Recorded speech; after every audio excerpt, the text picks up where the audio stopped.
You are welcome to this channel. This is Fola Ilekon. Today, I'm discussing the characters we have in Invisible Man, written by Ralph Ellison. That is, the major characters we have in Invisible Man. As I always tell you, if you ask to discuss any character, there are 3 points that we need to address on each of the characters. The first point is the authorial comment about the character, that is, what the author says about that particular character. Another one is the comments of another character about that character you are discussing, that is, what other characters are saying about him or her. That's number 2. The last one is your own perception about the character, that is, what do you feel about the character when you read the text. So those are the 3 main points we need to address, to discuss when we are asked to write about any character. Now let's go on. The first character is the man himself, the invisible man. That is the narrator, the man that narrated the story. Is also a character there. Now, the invisible man, the narrator in bracket, is the narrator and the protagonist of the novel. He is a nameless, miseducated black American, Negro in bracket. He leads the readers through the progression of the events in the novel. He has or no knowledge of the history of his origin and refuses to take the advice of his grandfather on his deathbed. His quest for meaning and identity as a black man in white America leads him into unexpected dangerous situations. He is a forceful and motivational speaker. This is shown in the speech he delivers at a graduation ceremony on the topic, "Humility is the secret. Indeed, the very essence of progress." That's the topic. The speech is impressive, and he is invited to deliver it at the gathering of the white leaders in the town. His speech at the scene of the evacuation of a couple on Allen Street gathers a lot of people. This is why he is invited to the Brotherhood. Wherever he presents his speech, people are always held spellbound. So he's a good speech maker, a good content writer.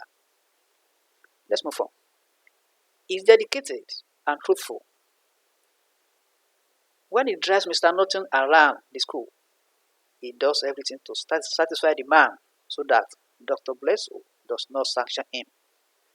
But this leads to his expulsion from the school and puts him in trouble henceforth. When he becomes a member of the Brotherhood, he tries to be transparent to the members of the Brotherhood, but doesn't know that the Brotherhood is not for somebody like him. The narrator is anti-racism. This has been his watchword as a member of the Brotherhood, and this is why the white majority in the committee move against him. This is also why the narrator is against Ras the Exhorter, who later becomes Ras the Destroyer. Ras claims to be fighting for the interests of the blacks, only while the narrator professes equality for the whites and black. Another character is the grandfather, though this is a minor character. This is the ancestor of the narrator who gives him some revelations on his deathbed. This revelation haunts him to the end of the novel. In some stages of his life, he refers to the revelation of his grandfather. We also have Mr. Norton. He is a white man and one of the founders and financiers of the college. He is the causative agent of the narrator's problem in the novel. He is a racist, but pretends not to be one in his interactions with the narrator. He keeps on telling the narrator that he is his destiny when he doesn't mean it really. The next character is Dr. Albert Bledsoe.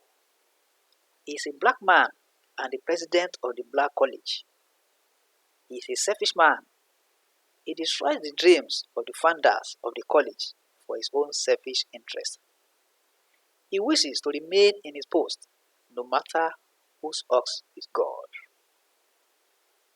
He prefers to remain in his post, even if all blacks are hanged. Hence, he does everything to satisfy his white boss.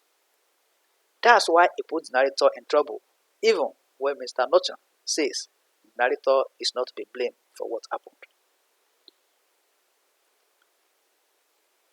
Dr. Bledsoe is deceitful. He deceives the narrator that he gives him a recommendation letter when the letter is to make sure that he doesn't come back to the school. He is arrogant as he tells the narrator that the whites will believe only what he tells them, whether right or wrong. It's known to the students as old bucket head, quote unquote. Another minor character is Jim Trueblood. He is a black man. He impregnates his wife and daughter at the same time. He is truthful as he commits an abomination but doesn't deny it. He clearly explains how it happened and accepts full responsibility for it, even when his wife threatened him. We also have Mr. Emerson Jr. He is the son of one of the school's friends that Dr. Bledsoe sends the narrator to give a letter to. He is the one that revealed the content of the letters given to him by Dr. Bledsoe. He advises the narrator to take a job and guides him to get a job at Liberty Paints. He envies the narrator for the revelation from the letter because he believes that the narrator has been liberated as he is alienated from the society. There is also Lucius Brockway. He is the black man in charge of mixing paint and regulating the pressure on the boilers in the basement of the Liberty Paints. The narrator works as his assistant after he is taken away from Mr. Kimbrough by McDuffie. That is, the narrator works as his assistant after he is taken away from Mr. Kimbrough by McDuffie. He has been with the factory since the establishment of the factory. He says he has been watching the machine for over 25 years. He is paranoid as he always thinks that other people are after him, wanting to take his job. That is why he wrongly suspects the narrator that he is colluding with the union members to rebel against him. He is not the work of an engineer when he is paid as a janitor. He is self-centered as he guides his job jealously and keeps away any black he feels as a potential competitor. He detests the narrator coming to him as an assistant in the first instance. He engages him in a hot argument that leads to a fight. In the course of the fight, an accident occurs that lands the narrator in the hospital. He is an example of inhuman treatment by the whites because he engages in something too filthy and dangerous for white men to be willing to do even for any amount. There is also Mary Rambo. She is a black southern woman that houses the narrator when he leaves the men's house. After his discharge from the hospital, she is a kind woman that takes care of the narrator like her own blood. She first meets the narrator when he is about to faint on Allen Street. He advised him against living in the men's house, that the place is not for somebody in his condition. That is Mary. She advised the narrator that he's not supposed to be living, that somebody like him should not be living in that place, that the place is not meant for somebody like him, and that his character is not supposed to be living in that place. So she advised him that somebody like him should not be living in the place because of his condition and the way he presents himself to Mary. The next character is Brother Jack. He's a white man and leader of the Brotherhood. He's the one that discovers the narrator as a good speaker and invites him into the Brotherhood. He uses his influence to appoint the narrator as the spokesman of Allen District. He is a pretender as he pretends to be on the side of the narrator and secretly makes sure that he is expelled for being an opportunist, quote unquote. Brother Jack is the author of the anonymous letter addressed to the narrator found in the box of the office. Brother Clifton is another character. He is the charismatic young black brother appointed as Harlem young leader. He is the charismatic young black brother appointed as Harlem's youth leader. He is known for his Anglo-Saxon and idealistic features. He feels unsatisfied and inconvenienced with the operations of brotherhood and resorts to selling sample dolls on the streets. He is killed by a white policeman for selling sample dolls on the streets, and the narrator makes sure he is given a befitting burial. Clifton sees that he is wasting his time with the brotherhood. That instead of wasting his time with the brotherhood, he prefers selling sample dolls on the streets. Another character is Brother Tap. He's an elderly black man who spent 19 years, 6 months, and 2 days in prison for saying no, quote unquote, to a white man who wanted to collect something from him. He lost his wife and his boys to the incident. He has so far a link from the iron he was forced to wear to the narrator. He assures the narrator that the members of the brotherhood are looking up to him as a real leader. There's also Brother Westrom. He's a member of the brotherhood who doesn't hide his feelings about the narrator. He's always against him because he's an opportunist. He makes sure he's taken out of Harlem and given another assignment outside Harlem. The next character here is Reinhardt. He is a man of different identities.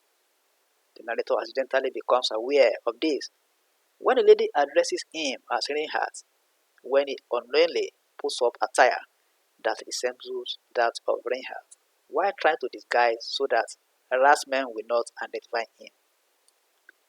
Reinhardt is known to be of many parts: a gambler, a lover, a spiritual technologist. There's also Emma. She's a beautiful, sophisticated mistress of Brother Jack that has feelings for the narrator. She's the one the narrator initially plans to use as bait to get information about the brotherhood's hidden programs and plans that are not revealed to him. He later jettisons the idea because he thinks that she may not reveal anything important to him. Last but not the least is Ras the Exhorter. He is a self-acclaimed black nationalist. A self-acclaimed black nationalist leader who believes that black association with the white is impossible, and that is why he is against brotherhood. He campaigns against the activities of the brotherhood and anybody that has a link with the group. He engages Todd Clifton and the narrator in physical combat in the novel and calls the crowd out to hang the narrator. He sees the narrator and the brotherhood as traitors who are out to sell the blacks to the whites. He changes his name to Ras the Destroyer later in the novel. He takes an active part in the riots that follows the killing of Todd Clifton. So these are the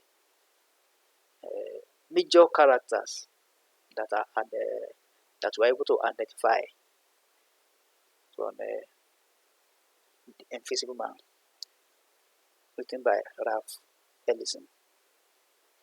So, if you have not subscribed to this channel, try and hit on the subscription button for you to have access to all my videos. Like my videos, share it on social media, invite your friend to the channel. Thank you and God bless.